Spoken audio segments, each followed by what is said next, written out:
Fa 5 anys que sóc mestra de primària i m'encanta veure com creixen els meus alumnes. Però què n'és de difícil motivar-los avui dia? Sembla que se les saben totes.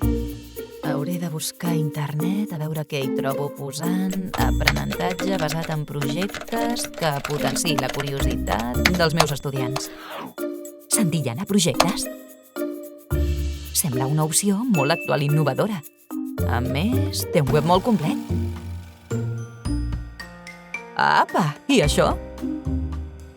Oh, sembla que aquest material és perfecte per mi, perquè m'agrada que les emocions siguin el motor de l'aprenentatge. A més, sempre intento que cada alumne aprengui a pensar fent servir el seu potencial. Hi ha un espai virtual perquè l'alumnat hi desi els arxius. Fins i tot puc compartir informació útil amb ells. L'altre dia es van queixar que tot era llegir, llegir i llegir. Aquí veig una pila de vídeos, fotos i també animacions molt atractives. Això m'encanta. És un espai segur. Avui dia és tan difícil controlar tot el que veuen els més petits a internet.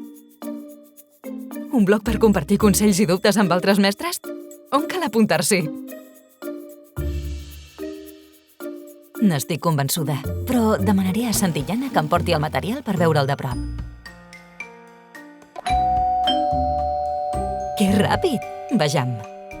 Segueix la metodologia de projectes i fes que les teves classes siguin accessibles i atractives respectant el contingut curricular. Esperem que en gaudeixis. Molt simpàtics.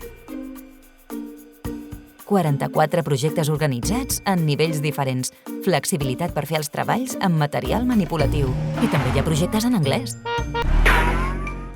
Caram! Hi ha projectes d'etapa. Escola saludable i escola responsable. Perquè tots els cursos de primària investiguin i aprenguin en un projecte en comú. I a més, es treballen els objectius de desenvolupament sostenible. Tinc tantes noves idees que les vull posar en pràctica ara mateix.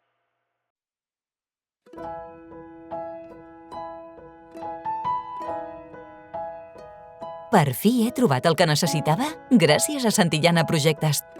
Val la pena ser mestre.